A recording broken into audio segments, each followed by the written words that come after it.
Hey everybody, it's Matt here, and today we're doing another episode of Did I Get What I Ordered? And this one is going to be so much fun because when it comes to some of these pickups, I've been waiting to get these back in my collection for nearly 2 decades. So this is going to be awesome. But before we get to those, I just want to talk about some hints. As always, you can guess what these games are in the comment section down below. So let's go. What was I just trying to say?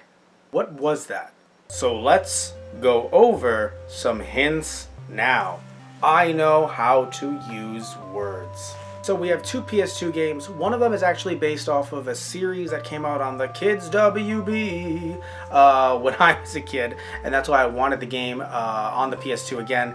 It's not one that I think a lot of people know about, but again, it was aired on Kids WB. It didn't come out, the show didn't come out in the US at first. That might throw you off a little bit. But some of you are probably going to think you got it, but you might not have. But still, the show didn't come out in the US at first. There aren't that many games about it. I think that this might be the only game, actually, about the series. And I played it as a kid. Really enjoyed it, but never got the chance. So I think we rented it or something from Blockbuster. Never had the chance to actually have it in my collection. So the next game is also a PS2 game. First game in this series came out in 1989. When I say this series, I really mean the franchise as a whole. Not every single one of the games connects. This one in particular was my first time with the series. Loved it so much. It still is technically going on to this day. It's had some more releases, definitely on the PS3 and other consoles as well since this PS2 release, although this game actually came out on the Xbox as well, so maybe I've given a bit too much about it. But either way, the next game is actually on the 360. Now, this is a game that means a lot to me just because my dad, may he rest in peace, he ended up playing this game when I was really young. Well, actually, not really young, but I was young enough that I never had the Xbox 360 growing up. So seeing this game and now having the game, being able to play it, it's going to make me feel some kind of connection. So I'll talk about that more a little bit later, but the point is that this is a very, very popular 360 game. I'm talking about one of the most popular, and it's in a series of games that are still coming out to this day, so I'm sure you can probably guess that down below. And the fourth is a game series that I only got into recently. This was on the PSP, although the game series is normally not on the PSP. It's normally on the PlayStation series of consoles. It's been coming out since the PlayStation 2, but this one in particular, again, came out on the PSP, although it's one that we never got. So that's very important to note down below. We never got this game. And if some of you are keeping up with some fan translations out there, it also has been fan translated. So we'll talk more about it in just a bit. Guess down below, and we will be right back. So our first pickup says, fragile, handle with care. I know it's fragile, it's a joke, everyone. But what's not a joke is Mr. Knife. Wow, this is very hard to open, so honestly, kudos to the person who wrapped this. So the game is Cubics, Robots for Everyone, Showdown. So if you're not familiar with this series actually, I don't want to say that it's obscure in any way, but it's definitely not one that I think a lot of people probably remember. Maybe I've unlocked some hidden memories from back in the day for some people, because this aired on Kids WB, so it aired on TV. It was a 4Kids Korean animated show about Cubics, this robot, fighting other robots, and with these 2 kids in there. And I want to get this manual out of this case that I don't believe is a legit PS2 case. So I finally got that manual out. That was very difficult. There's a 3DO questionnaire thing here on the back, and yes, that 3DO, for anyone who's a Panasonic 3DO fan out there, when it comes to this manual, not really anything important in it, in my opinion. It's a black and white manual. It gets the job done. It tells you stuff. Very odd though that it's black and white. I would have imagined it being in full color, but the front of it is in, oh, it's a Blockbuster case. Okay, so this must have been purchased from Blockbuster, probably as a used game or something. And I don't think, I don't like that on the front there, but I don't think that the manual's been photocopied in any way, because the front of it is in color. And also at this point, they weren't really cool with, game companies weren't cool with Blockbuster just manufacturing manuals anymore. And also something interesting as well, just looking at the back here, I don't really like how the smudges and stuff, I mean, obviously this game was used, but what's interesting is, and a Blockbuster copy potentially, but what's interesting is that it's a blue disc, which, if I remember correctly, means that it is a CD-based PS2 game. So very early PS2 game, one of the CD ones. But either way, let's see if this is going to work. So I pop the game in, And come on, oh, there we go. Alright, so at the very least this game loads. Let's actually get into the game itself. And yeah, it's dated, I know. But what matters here, first and foremost, is the game good? And boy, is that debatable. Now, I will say though, this game has full English voice acting. I like the voice acting because of the fact that even though, look, back in the day, people made a lot of jokes about 4Kids, but it's not so much that the acting was awful all the time. It was just the edits that they made to a lot of anime back in the day. But when it comes to this game, when it comes to this show rather, it was already meant for kids anyway. There wasn't anything from what I heard. Tell me, by the way, if you're a Cubics fan, maybe there's a difference between the original dub and this dub that are drastic, but it seemed like this was made for children to the point that this dub is, as long as it's acted well, I'm going to be okay with it, and I think it is. Now, just starting it off though, there is so much being told to me every few steps, and I'm okay with that rather than just having a straight up, let's say, tutorial level. But at the same time, it just happened every single second, it felt. But once we actually get into the gameplay, actually having robots fighting other robots, I don't like it. And I wanted to get this game because I had fonder memories of it, and but I always thought, wait, but I didn't really play this for that long, and I thought it was just because, I didn't really have a good attention span as a kid. I had so many games to play, because I ended up getting to the PS1 and the SNES late, so I had some more games to play, even PS2, I could play my PS1 games on the PS2, which was cool, so I thought that, oh no, I probably just set this aside, and foolishly, and I should jump back into it again. Well, I was wrong. I don't have a problem with these different styles of attack, aggressive attack or just a standard attack. Aggressive, you have a higher chance of missing, and then also defensive, you are just straight up defending. The problem is this timer right here, and maybe it's my newer TV exacerbating it. Maybe it's the fact that I was using component cables as well with a capture device. Maybe that's what it was at the end of the day.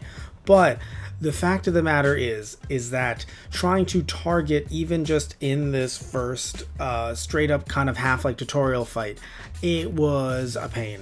And it's frustrating because I actually like these little, in between stuff. I want to know more about the story of this in particular, of this game in particular, but these fights. So is it a mistake that it's this hard, or is it just not playing this on an original CRT?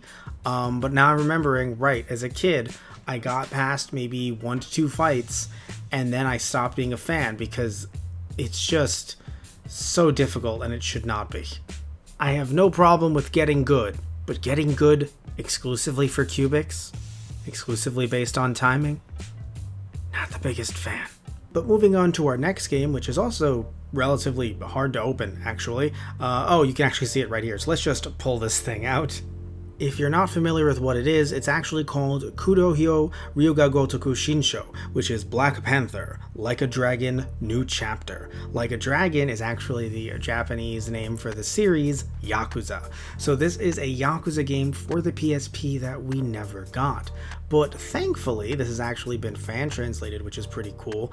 I thought it was a full release, but it was sadly it says for Japan only. Oh no. But either way though, this game did get a partial fan translation. The second one, because there's a sequel to this game, got a full fan translation, and that team that did that translation is actually going back to do this game. So there's actually some really cool goodies over here that I think we should check out that I did not get for any extra price. Oh wow, it's a Kamurocho map. So when I actually first purchased this, I wasn't that familiar with the Yakuza series, but I wanted to get into it. Now seeing that it's actually Kamurocho, that's really cool. So seemingly this also takes place in Kamurocho. Have yet to play this game, but I didn't pay any extra price for this. Oh, that seems to be the manual.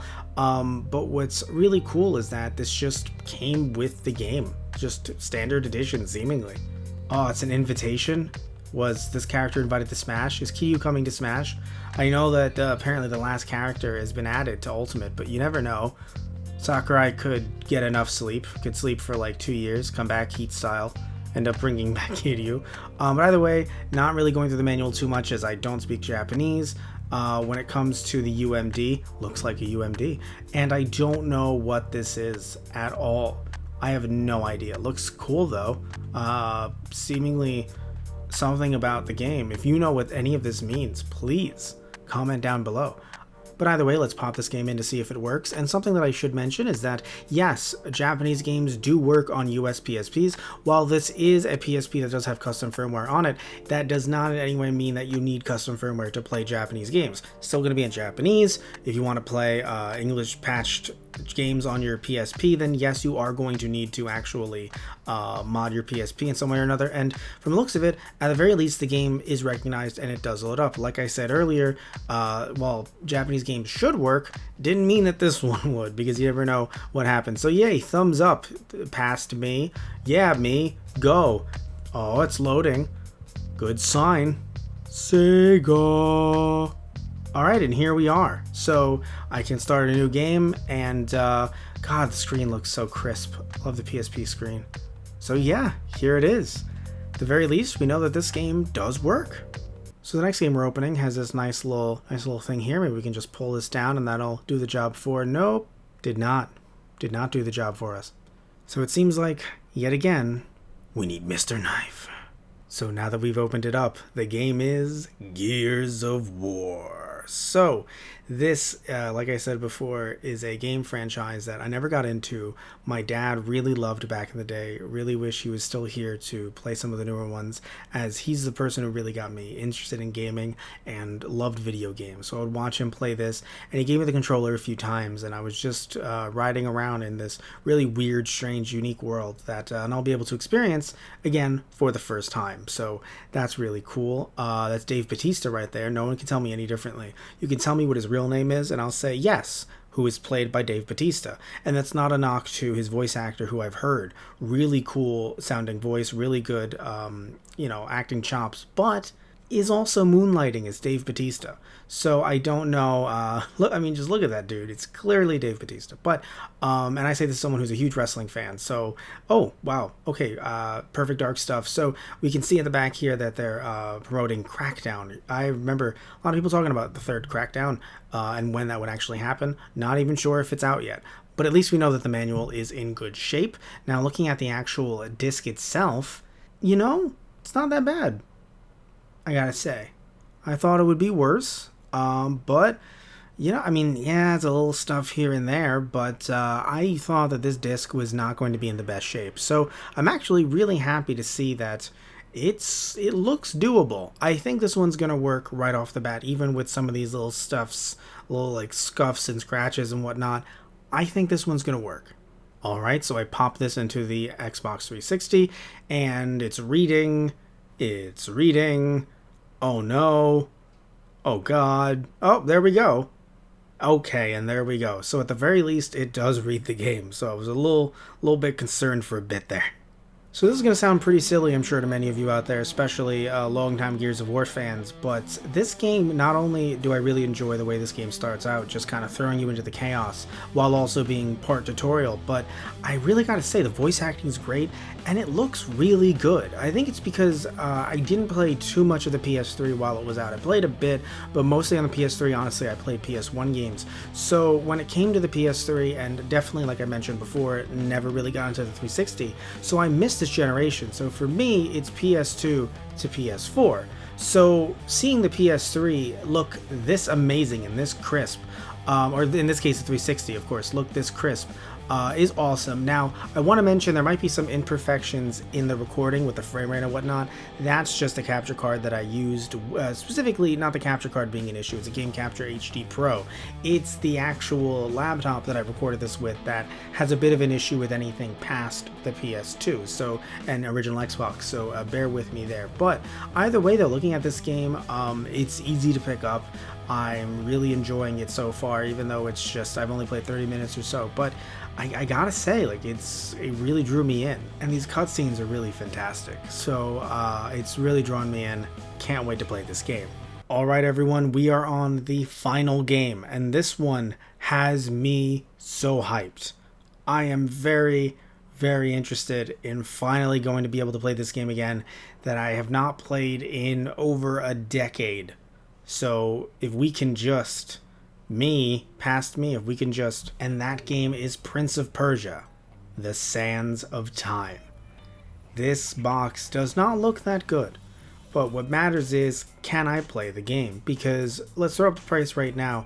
I don't think this was a bad price for this box, or for this game rather. The box though, man, it feels grimy in multiple different ways. I just don't, I'm okay with the stickers, but just, it feels weird. But either way though, I really enjoyed this game, never got to finish it, and I just wanted to get the chance to. I got stuck on what I believe was the last level, or close to the last level, and I just wanted to finish it up. So looking at the manual here, it is also kind of in rough shape, but not as rough as the box itself.